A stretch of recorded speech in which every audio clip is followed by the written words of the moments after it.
Islam et science, un dialogue impossible.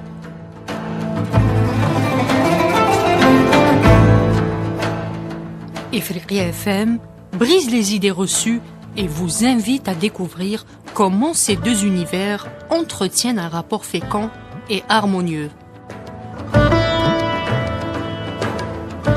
Islam et science sur Ifriqiya FM.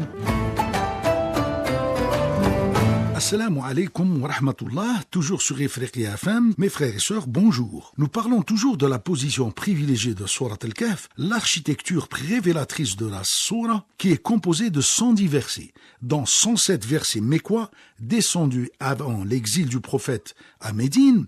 Ils tissent la trame des récits fondateurs. Les gens de la caverne de 9 à 26, les jardins des deux hommes de 32 à 44, Moïse et El-Khidr, alayhim as-salam, de 60 à 82, et Dhul-Qarnayn 83 à 101. Autant de miroirs tendus aux persécutions qurayshites et d'appels à la patience face à l'oppression. 3 versets médinois révélés après l'installation à Médine et restent en compagnie de ceux qui invoquent leur Seigneur. Verset 28. Et dit la vérité émane de votre Seigneur. Verset 29. Et nous n'avons assigné aux gens de l'enfer que des anges gardiens. C'est le verset 101. Ceci prouve que le Coran a été bien classé par Muhammad Rasulullah sallallahu alayhi wa sallam. Ces injonctions tardives parchèvent la sourate en ancrant ces symboles dans la réalité communautaire naissante, prescrivant la fréquentation des pieux et la tolérance face aux divergences. Cette double origine n'altère pas son unité organique, des grottes d'Anatolie aux murailles cosmiques de Gog et Magog. Chaque épisode s'articule en un arc narratif parfait. Sa centralité géométrique reflète sa centralité existentielle. Comme l'étoile polaire guide le navigateur, Al-Kahf oriente le croyant entre les écueils de la tyrannie, histoire de la caverne, de l'orgueil matériel, parabole des deux jardins, de l'ignorance spirituelle, Moïse et El-Khidr, et des forces chaotiques, Dhul-Qarnayn. Ainsi, cette sourate boussole, mécoise pour son souffle prophétique, médinoise par sa sagesse pratique, demeure le viatique indispensable contre les 4 épreuves annoncé par le messager sallallahu alayhi wa sallam. Quiconque mémorise 10 versets du début d'Al-Kahf sera préservé de l'antéchrist. C'est hadith de Muslim 1342 et ou alors les 10 derniers versets.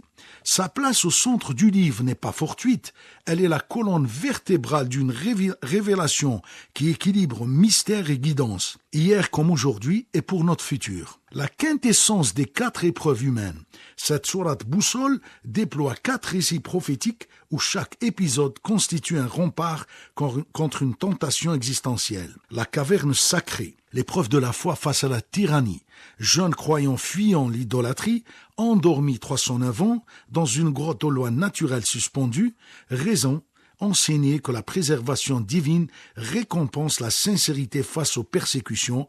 Sourate 18, verset 14, nous avons fortifié leur cœur. Le jardin des illusions, l'épreuve de la richesse et de l'orgueil, parabole des deux hommes, l'un enivré par ses jardins luxuriants, nie la résurrection, l'autre humble, rappelle la souveraineté divine. La raison est d'avertir contre l'attachement éphémère aux biens matériels. Présente-leur l'exemple de la vie ici-bas, une eau que nous faisons descendre du ciel. Sourate 18, verset 45. Moïse et El-Khidr alayhim as-salam, l'épreuve du savoir face au mystère divin. Voyage initiatique où le prophète Moïse apprend de l'énigmatique Al-Khidr que les décrets célestes cachent une sagesse insondable pour nous rappeler les limites de la raison humaine devant la prédestination. Comment supportes-tu ce dont tu n'embrasses pas la science? Dhul-Qarnayn, l'épreuve du pouvoir face au chaos, conquérant, juste bâtissant une barrière contre Gog et Magog, symbole des forces corruptrices, pour exemplifier l'usage responsable de l'autorité comme bouclier contre le désordre de la fin des temps. C'est une miséricorde de mon Seigneur, avait dit Dhul-Qarnayn. Ces 4 arcs narratifs répondent aux 4 tentations annoncées par le prophète Muhammad sallallahu alayhi wa sallam. La caverne, antidote à l'oppression idéologique, incarné par l'Antéchrist, le jardin, vaccin contre l'idolâtrie de la richesse, Al-Khidr, rampère contre l'orgueil intellectuel, Dhul-Qarnayn, parade contre la séduction du pouvoir absolu. Mes frères et sœurs, sur ce je vous reviens, أستودعكم الله الذي لا تضيع ودائعه والسلام عليكم ورحمة الله